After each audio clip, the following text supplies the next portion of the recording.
was always like, man, if I can get myself in this kind of shape, nobody can touch me. That's what my whole life was dedicated to for, a lot of my years. You want people to see you as like the ultimate. They're not prepared for that. Ronnie was standing in my way. They can't outwork me. That's the mentality that I always had and I always thought, and for the most part, it kind of like worked out that way. I was able to dominate for a long time in the sport.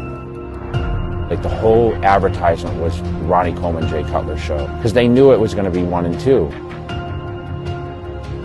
I was battling probably the greatest Mr. Olympia we ever seen. He was a power trainer and probably one of the strongest, if not the strongest, bodybuilder ever.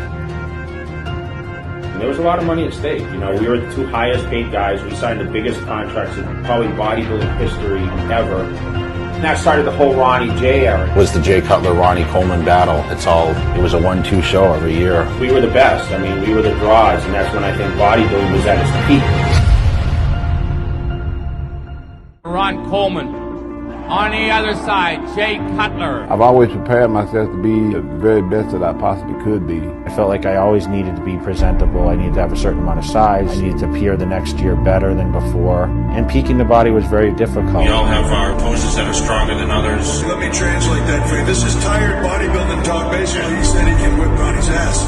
They want to mess with me. I ain't got nothing to say. Exactly. Nobody does. Yeah. All these guys sitting around here talking about what they're going to do. Hey, this is a show. Talk is cheap. You want to do something? Hell, we can do something right now. Talking all that him being 300 pounds. Hell, I'm 300 pounds too. What you want to do? Who wants to see your moves now, right here, right now? Who's got the guts?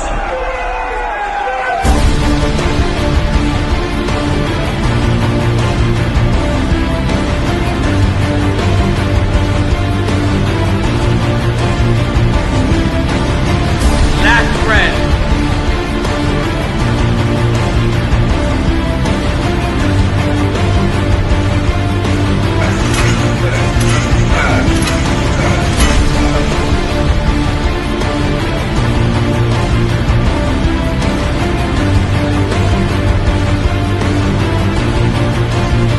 Front double bicep.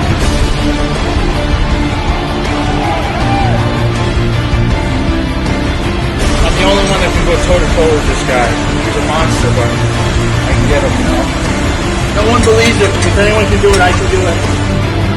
I just want to get this show on the road, man. Let's do it. Bring it on. Let's do it.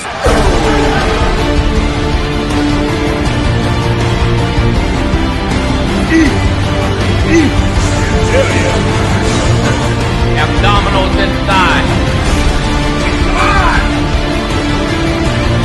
Side chest. Back double bicep.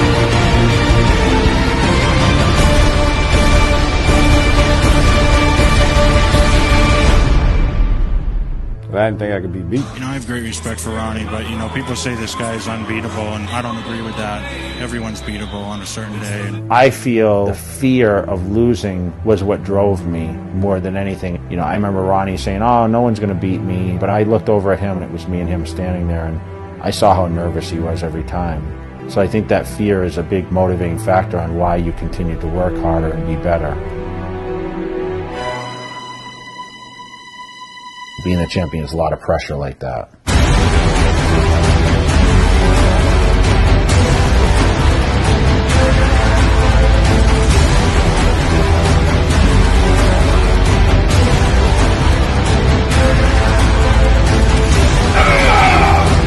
I'm coming, man. Jay Cutler said you were 100% beatable. What do you say about that? I say Jay Cutler smoking crack. He ain't in his right mind. Have to chase you out, brother. We know what happened. I'm going to have to chase you out. He really get your head kicked.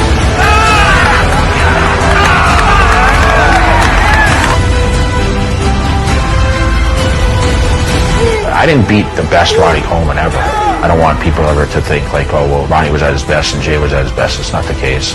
I just was better that day. Time was creeping up. He was going for his record number 9.